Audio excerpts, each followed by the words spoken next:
La lutte que nous menons au niveau de la bande sahélo-saharienne est une lutte qui vise à contenir une menace beaucoup plus grande pour l'ensemble des populations noires au sud du Sahara, pour l'ensemble des populations noires sur la planète Terre. Mais beaucoup de gens, par ignorance, ne comprennent pas, mais souvent même par cupidité, refusent de comprendre les enjeux. Nous avons côtoyé cette situation et nous l'avons vu venir de très loin. Nous l'avons même prédit à ceux qui à l'époque dirigeaient nos pays. Nous l'avons soufflé au président Compaoré, nous l'avons soufflé au président Tanja Mamadou, paix à son âme. Mais il y a toujours des témoins qui ont survécu, qui sont encore là. Et nous l'avons soufflé au président ATT. Le danger était réel et c'était imminent. Mais beaucoup de gens ont fait le choix de ne pas nous écouter. Ils ont fait le choix de ne pas comprendre ce qui nous guettait. Ils ont fait le choix de ne pas comprendre ce qui arrivait. Et aujourd'hui, nous vivons dans cette situation. Une situation qui est devenue tellement chaotique qu'on se retrouve avec certains parmi les nôtres qui se retrouvent de façon inconsciente ou cupide à faire la propagande des réseaux terroristes. Et ces gens se réclament défenseurs de la liberté, défenseurs de la démocratie et machin. C'est une manipulation. On doit arrêter cette singerie. On doit réfléchir et penser à notre devenir. Nous avons été indépendants depuis combien d'années? Dites-moi, quel pays francophone, quelle ex-colonie de la France en Afrique noire a réussi à s'autosuffire, ne serait-ce qu'énergétiquement? À qui est-ce qu'on a permis d'octroyer une technologie pour pouvoir équiper son armée? Ça n'existe pas du tout. On a passé des décennies après la colonisation à être exploités. Comme si nous étions des damnés. Comme si nous étions destinés à subir. À suivre. Comme si nous n'étions pas suffisamment intelligents. Et quand notre domination par la force était arrivée à son terme, on a commencé à débaucher tous ceux qui étaient des cerveaux chelous pour pouvoir nous empêcher de réfléchir et de pouvoir mettre en place des mécanismes qui peuvent nous amener à nous autosuffire, qui peuvent nous amener à aider notre peuple. Et malgré ça, il y a des gens qui restent encore insensibles à cela. Parce que cette manipulatrice qui est la France a réussi à prendre leur cerveau. Mais on ne peut pas apprendre à qui que ce soit qui est la France. Au contraire, nous devons travailler à faire comprendre aux pays comme les États-Unis, la Russie et tous les autres pays civilisés que notre combat rentre dans un ordre d'autodétermination, dans un ordre de survie. Parce que actuellement, c'est nous qui sommes agressés. C'est nous qui sommes victimes d'une tentative de génocide par des gens qui veulent vaille que vaille nous dominer, nous imposer leurs valeurs et leur culture. Même si la France, pour des raisons qu'elle connaît, qui lui sont propres à elle, refuse d'aider le monde à comprendre.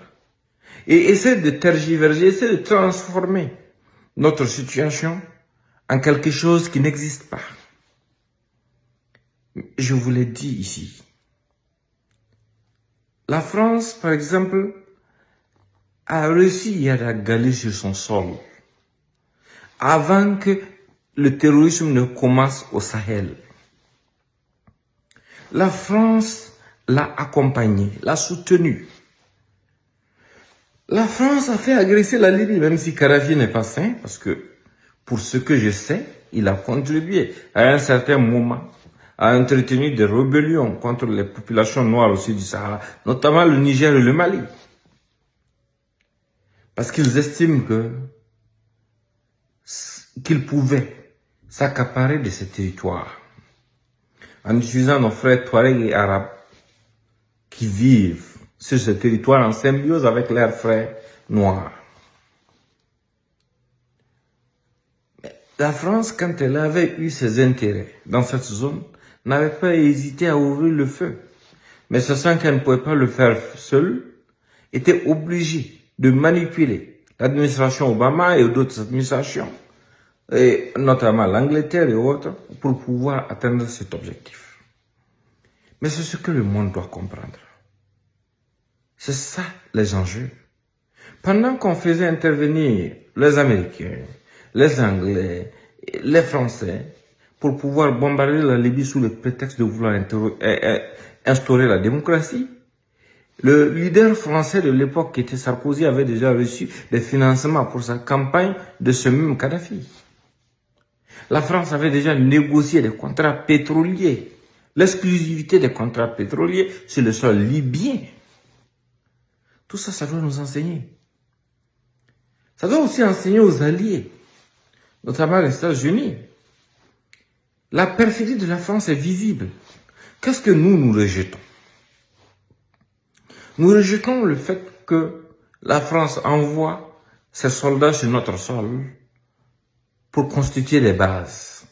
Mais cette même France qui a été protégée, en grande partie grâce à l'intervention américaine lors de la Deuxième Guerre mondiale, avait refusé que les Américains instaurent une base militaire sur leur sol. Qu'est-ce que nous refusons d'autre? Nous refusons que la France ait le monopole de notre monnaie, le franc CFA. Mais cette même France, qui a été libérée grâce à l'aide des Yankees, des Américains, a refusé que les Américains impriment sa monnaie.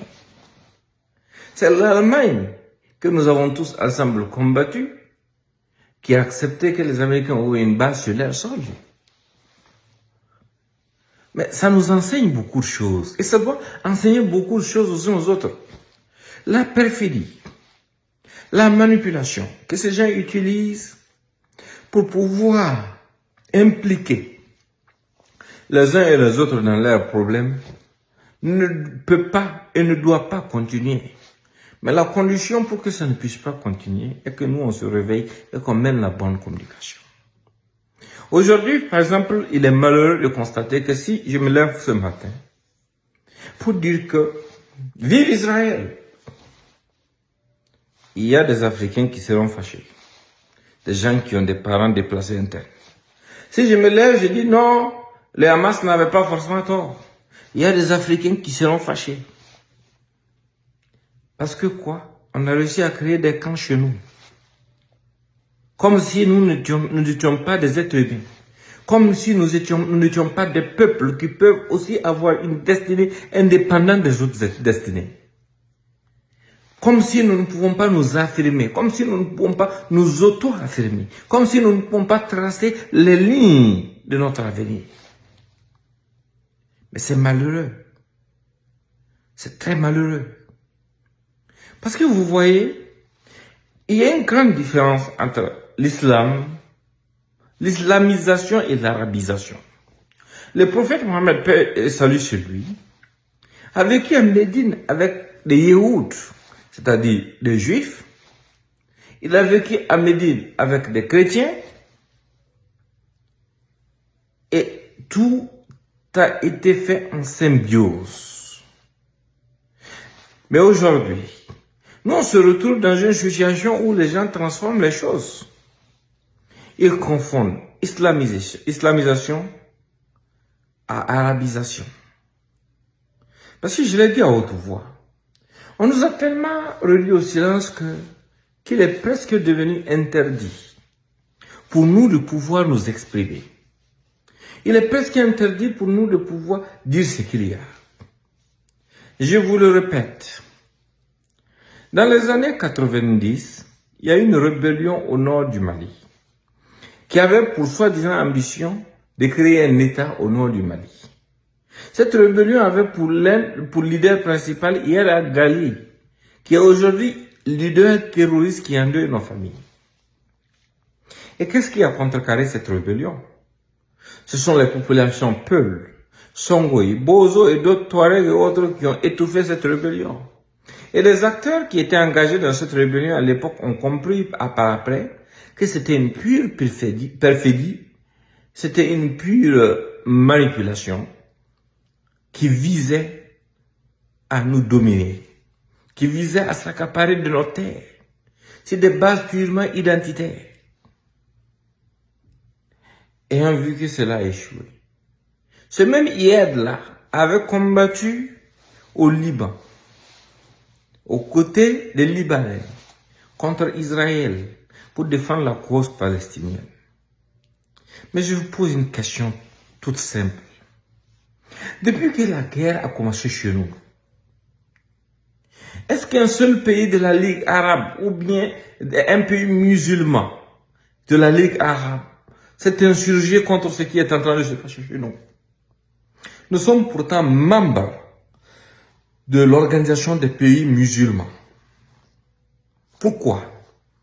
Pourquoi le président algérien, qui est capable de bomber le torse pour dire que si l'Égypte accepte d'ouvrir la frontière, il va envoyer des gens combattre Israël, n'est pas capable de nous aider, nous chez nous, au Mali, au Burkina, au Niger, à combattre le groupe terroriste qui endeuille nos familles.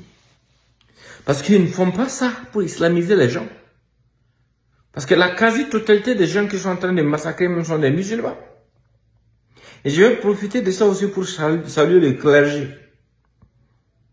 Jusqu'au pape, ils ont dénoncé les massacres sur notre sol. Sans aucune exception. Mais, au niveau de la Ligue arabe, jusqu'aujourd'hui, il n'y a pas un seul pays musulman et arabe qui s'est levé pour s'insurger contre ce qui est en train d'arriver à notre population.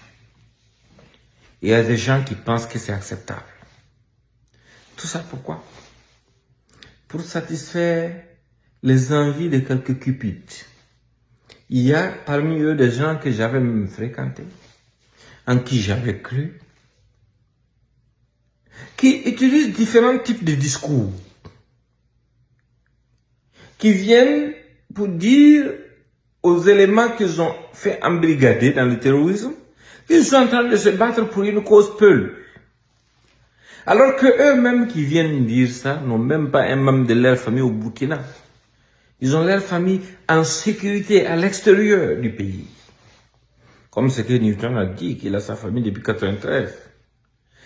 Et non content d'avoir contribué à aider les IAD et autres à pouvoir s'installer, ils ont créé deux factions, soi-disant IGS et INIM, qui se combattent mutuellement. Mais dans leur plan, il arrivera un moment où ils réussiront à les unir pour pouvoir atteindre leurs objectifs. Mais ceux qui ont pris les armes, qui partent assassiner ceux qui n'ont pas pris les armes là, ils ont quoi de plus musulman que ces gens? Posez-vous cette question. Des gens avec qui vous êtes nés, vous avez grandi, vous avez avancé. Vous vous levez subitement un jour, vous pensez que vous êtes plus musulman qu'eux. Et des gens vous regroupent sur la base purement identitaire pour vous dire de les combattre et de les acheter dans les villages. Ça vous arrange en quoi? En fait, c'est une politique qui est faite pour que les Noirs ne puissent pas avancer.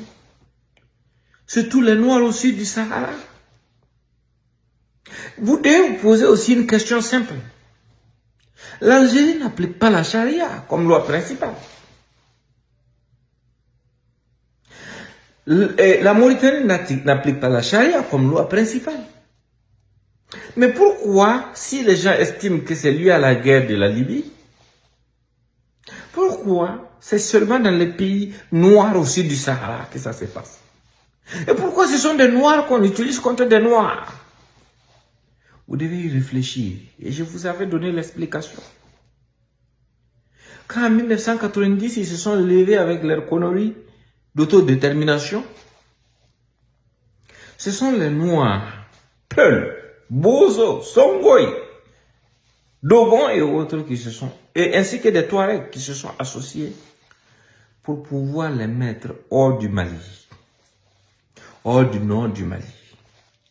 Ils sont revenus à la charge avec une stratégie beaucoup plus fine qui vise à nous mélanger, nous-mêmes, communauté entre nous, pour pouvoir cette fois-ci réussir beaucoup plus facilement cette mission.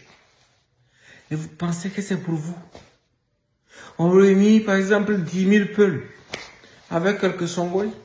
On vous envoie un arabe qui va venir être chargé de vous coordonner.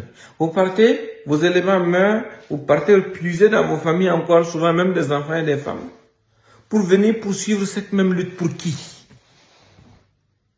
Depuis quand islamiser des gens correspond à les chercher de leur village? On vous dit d'aller chercher les gens de leur village. On vous dit d'aller les vider de leur domicile. Et vous pensez que ça a quelque chose à voir avec la religion? On vous dit d'aller incendier les villages dans lesquels des mosquées existent.